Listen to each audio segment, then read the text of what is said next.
Hi everyone, my name is Lolade and I am an imposter. Hi Lolade. Hi Lolade.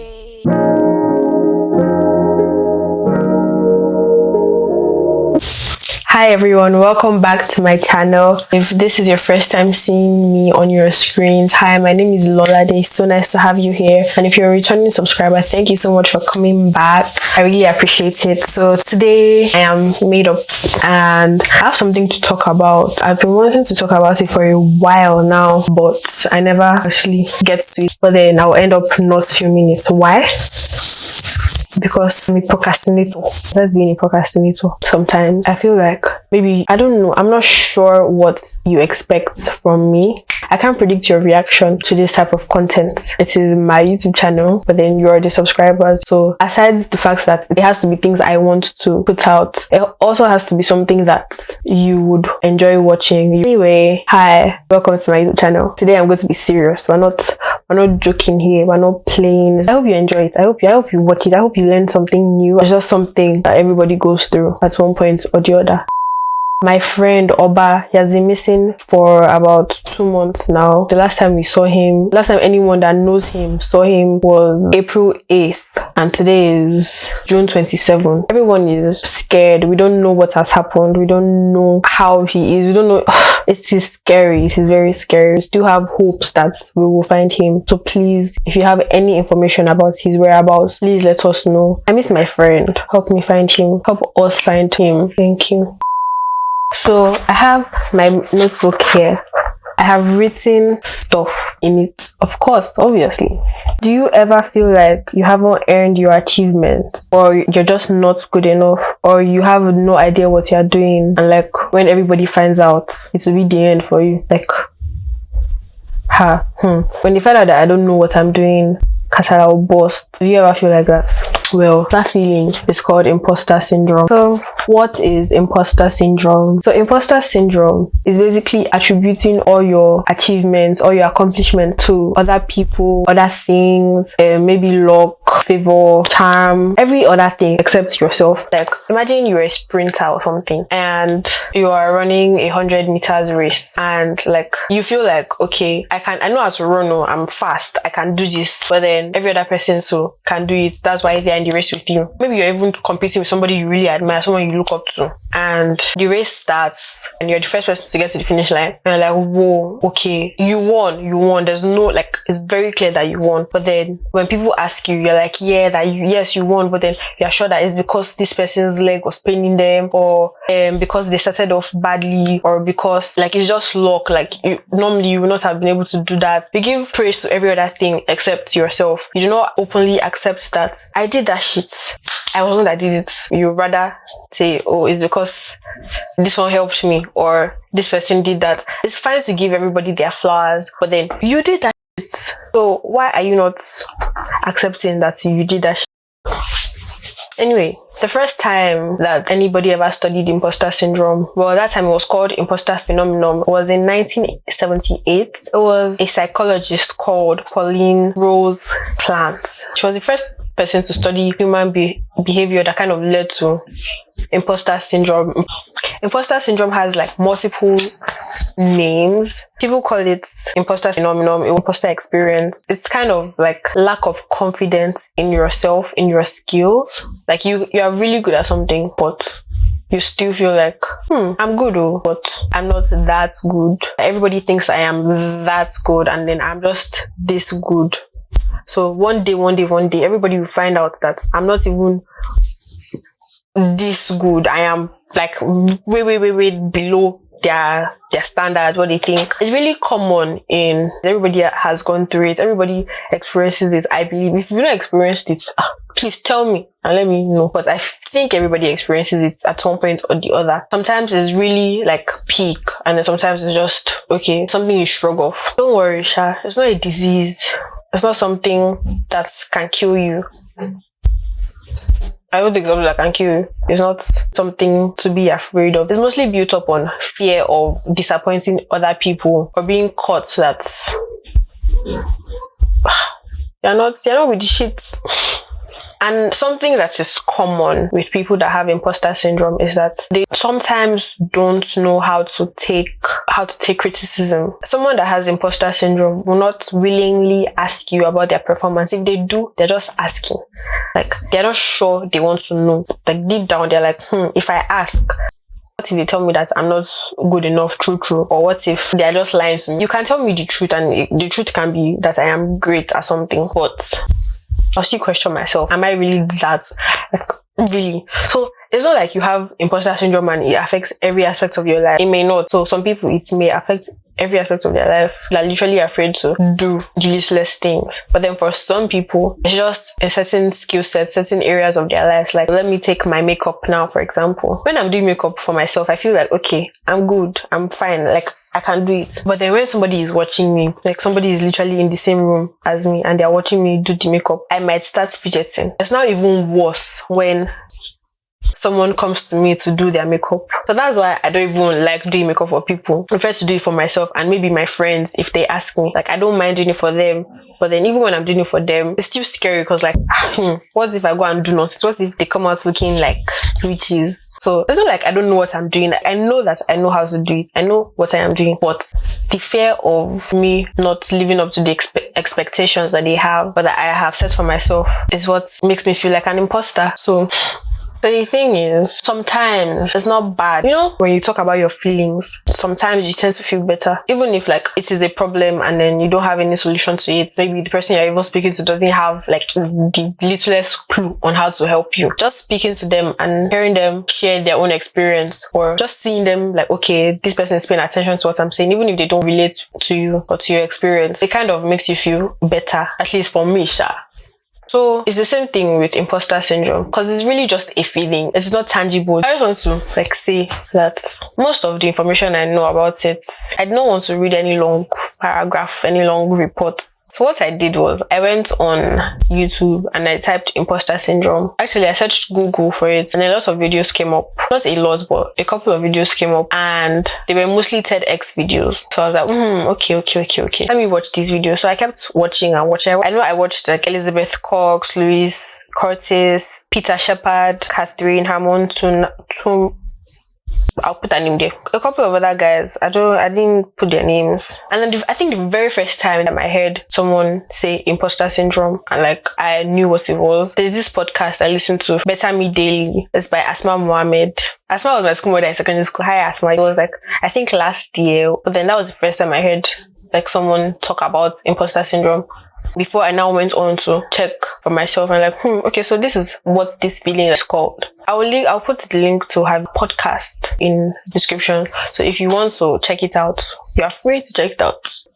Oh, the point of this thing, to be fair, I don't know what I'm doing. Why am I even doing this video? Oh my god.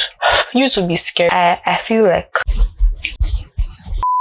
So from the videos I watched, there's some things I picked up, ways to kind of battle imposter syndrome. And the first one is to collect and revisit positive feedback. So if you ask your friend like, oh, okay, I cooked this Indomie now. How was the Indomie? Did you like it? Do you think it needs more of this? Do you think it needs more of that? Should I do this next time? So you collect the feedback. Most of the time, the negative things are mostly in your head. So someone else will have something nice to say. The thing with human beings is that we are nicer to other people than we are to ourselves most of the time. I think it depends on the type of person you are, but then I feel like a lot of people are harder on themselves than they are to other people. Sometimes just be kind to yourself. You don't have to put yourself down. You are self-critical, fine, but then do not be mean to yourself. Don't be a terrible person to yourself. Don't insult yourself, because Catherine Harmon Tuma, I think that's how they pronounce her name, she spoke about a guy, I think he was a psychologist also, and she was like that. He said that things often happen in our heads. I'm going to summarize it kind of what she said. So basically it is, we often listen to ourselves more than we listen to other people. We listen to ourselves when we're alone, when we're not doing anything. We're talking to ourselves in our head. So there's this little voice in your head that is talking to you. So rather than like feeding that little voice terrible things about yourself, rather than talking to yourself, to your subconscious, oh, you're not good enough, you're not this, you can't do that, you say nice things. That's the whole basis of affirmations. Say nice things to yourself, and then you start to believe those things and you start to do those things, they start to show in your life. See, English is hard. I think of words and then they're just at the tip of my tongue, but I don't remember the words. It's terrible. Okay. Peter Shepard had this thing. He calls it the imposter 2-step. So the first step, so the imposter in your head, what is that imposter saying? That's the first step. You ask what the imposter is saying. And if that imposter is saying that, oh, you don't deserve to be where you are because you're not like the other people that are there. Like there's a difference between you and the other people there. The next step is to give your own self a voice. What that imposter in your head is telling you don't deserve to be here. You are telling the imposter that who told you I don't deserve to be here? I have worked and I have achieved all these things. I am very, very, very, very well deserving of these things that I am getting. This position that I am at, I am well deserving of it. That's the imposter 2-step. Catherine Hammond Tuma. I keep having to check, read her name out because I don't want to butcher it. She said you shouldn't claim imposter syndrome because it's really not a thing. It's just a feeling. So you don't claim it. Just according to her, you think of it as growing pains. It's normal to feel everything you are feeling. Everybody experiences it. So imagine a child, maybe it's the first day of school now. You're worried you may not fit in. You're worried that you might not make any friends. It doesn't mean you're an imposter because you don't, you're worried about going to school on the first day. So you don't know how people will perceive you. It is normal for you to feel that way. It is a growing pain because you are moving to a new level. You are moving to somewhere. You are moving to something that you are not familiar with. You are not an imposter because you are feeling those things. Do you understand? And then this babe, her name is Meredith Peebles. Meredith teacher. She said that there are things that she does. She has gotten to the point in her life where she owns who she is. She owns what she does. No, that's not it. Yes.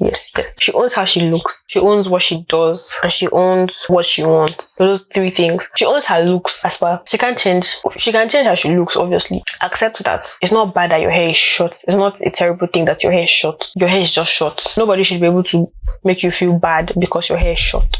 Do you understand? And once you can own it that, okay, my hair is short and so what? That's the end. Anybody trying to make you feel bad, it will not get to you. You're not going to pass here. Talking of getting here. Then owning what you do. Owning what you do is maybe you get a promotion at your job or something. You feel like you don't deserve the promotion because you are feeling like an imposter. But then no, you worked hard for it. You did all the right things. You struggled when you were supposed to struggle. You passed when you were supposed to pass. You did everything right and you got the promotion. So yes, you deserve, you know what you are doing. You are that bitch. So own it. Owning what you want is okay, I want to open a restaurant at a certain point in my life. And you are scared that, okay, if I open this restaurant now, who's going to come? Who's going to come and eat my food? Nobody's going to come because of that fear. Nobody sees me as a chef now. I don't even see myself as a chef. I don't see myself as a good business owner, restaurant owner. How do I want to do it? Because you are feeling like that. You now say, okay, you're not going to do it. You're never going to own that restaurant. It's not good. Because of that fear that nobody's going to come eat at my restaurant. Nobody's going to come and eat my food. Nobody sees me as a good chef. Nobody sees me as a chef at all. You now say, okay, I'm not going to open it. That's fear. That is stopping you from doing something you want, something you really, really want. And you don't need that fear. So push that fear aside and do what you want, regardless of how much of an imposter I feel like. You get me? As I'm ending this video, just want you to know that you deserve whatever success you are getting. You're very capable, whatever recognition, everything that they're attributing to you, you deserve it. It is for you. You don't have to push it to anybody else. Yes, give everybody their flowers, thank them for their participation, but then you did the work, so you deserve it. Another thing is, you don't have to be perfect. Perfection is nice, yeah, fine, but then it's not by force. Hinder you from doing things you want to do. It's good to want to be good at something. It's good to want to be perfect at something. But then in the occasion that perfection does not rise, what do you want to do? Will you now say, okay, because I am not perfect at it, I will not do it? No, you will strive to get perfect. You strive to get there. You will see, it is progress, not perfection. You keep inching towards the perfection until you finally get it or very, very close to it. And that's fine. Nobody is perfect. It's really all in your head. I need to understand that. Another thing is, do not avoid the things that you want. Don't avoid anything. Face it head on.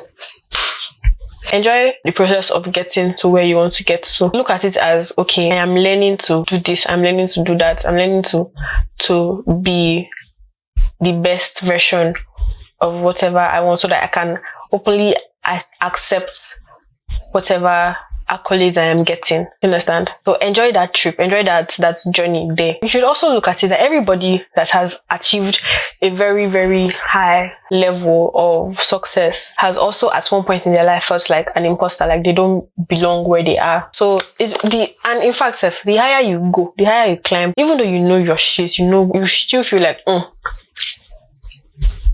I supposed to be here? You don't have to be the same as everyone else. Look at it this way, because everybody else, even the people that you are looking up to, have had the imposter syndrome at some point in their life, and like they too, the people that they have looked up to have had it. So look at it like, maybe since me too I'm having it, maybe me too I'm even like I can get to that stage, or maybe I am that good. What if you're that good? The fear of letting people down, the fear of success, the fear of failure, everything is growing pain. You don't have to feel scared. You don't have to hate yourself for it. You don't have to be mean to yourself for it. You don't have to beat yourself down because of it. It is normal. You are just human. The last thing I'm going to say before I end this video is that you will never be a fraud if you empower yourself to own your own life.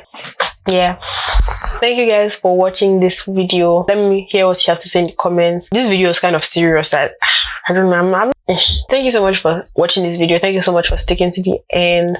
I really appreciate you guys. Let me know your thoughts in the comments. If you have experienced imposter syndrome before, if you are currently experiencing it, how you remind yourself that I'm the shit, regardless of what anybody else has to say. I am good. If you enjoyed this video, don't forget to give it a thumbs up. Don't forget to subscribe. If you think the video was helpful and you want to maybe help somebody else, or if you think that's okay, it does not apply to me, but then I have one friend that kind of feels this way sometimes, I want to help them, you can send them the video, let them watch. Just share it. Just share for me, please help me share the video. Thank you. And yes, so my new subscriber, my new viewers, thank you so much for viewing the video. Please subscribe. Thank you so much for watching. I was very scared to do this video and it's just weird. Thank you so much for watching. I really appreciate it. I really appreciate your views. Don't forget to like, comment, share, and subscribe. Bye. See you in my next video.